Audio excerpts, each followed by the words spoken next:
Mechanical keyboards are truly a work of art. They've been on the rise for years now. In more recent times, low-profile mechanical keyboards have become very popular. Why wouldn't they? I mean,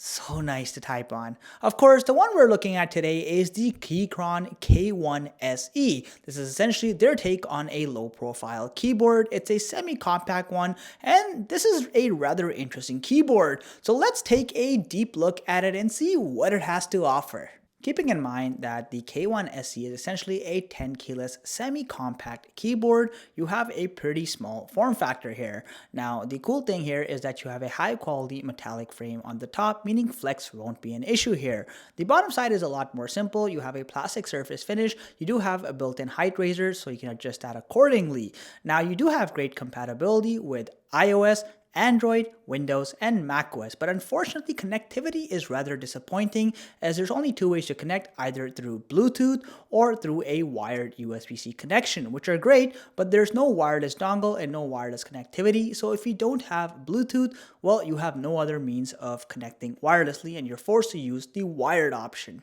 Alright, so in terms of the keycaps, I really like the amount of subtleness you have over here. So you'll notice all the alphanumeric keys essentially have a light gray tone, while all the function keys have a darker tone to them. But then that escape button is super bright orange, and it just adds the perfect amount of aesthetic contrast to the keyboard without looking like it's excessively too flashy. Now, of course, the keyboard is fully backlit. I have it here in the white LED form or the white LED color. You can also opt to get it in a RGB color palette for those of you who like having a little bit more flavor in your keyboard. The K1 SE uses low profile Gateron switches. The biggest benefit here being that they're fully hot swappable, meaning you can replace both the keycaps but also the switches themselves with either, let's say, blue or red switches should you want to switch out at a later time. Now, the blue switches here are fantastic. They're tactile, they're loud, they're clicky, and they're designed such that if you're working in public space, everyone around you will hate you, all of which are aspiring qualities of a blue or clicky keyboard. Now, with that said, the keystrokes are also quite nice in the sense that while you don't have the same amount of key travel as you would with, let's say, a traditional mechanical keyboard, the difference is actually quite nominal, and it's quite a comfortable experience to type on. Have a quick listen for yourself.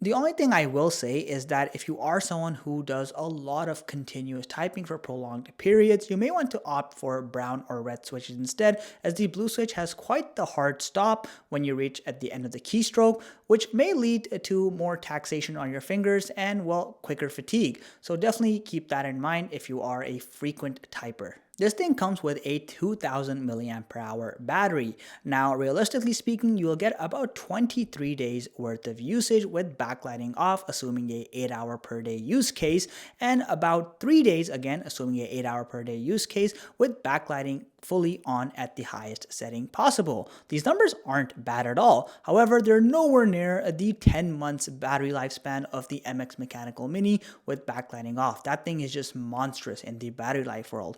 Nonetheless, I think that battery here will definitely last you for a while if you are using the Bluetooth connectivity option. At $95 for the Gateron switch configuration, I think this is a pretty good deal. This keyboard has a solid build quality, amazing well-tuned and stabilized keycaps, and on top of that, it just feels like a premium product for a great price. The biggest flaw, like I said, is the lack of a wireless dongle. So if you don't have Bluetooth connectivity and you are, again, looking for a wireless keyboard, you're going to have to look past this one, but for anyone else, it's a great option. Now, keep in mind, you can also get this in the RGB color spectrum for backlighting. Additionally, you can also opt to get Keychron's optical switches, which are also available in a blue, red, and brown configuration. So let me know what you think about this keyboard. If you are interested in it, I've left links down in the video description below.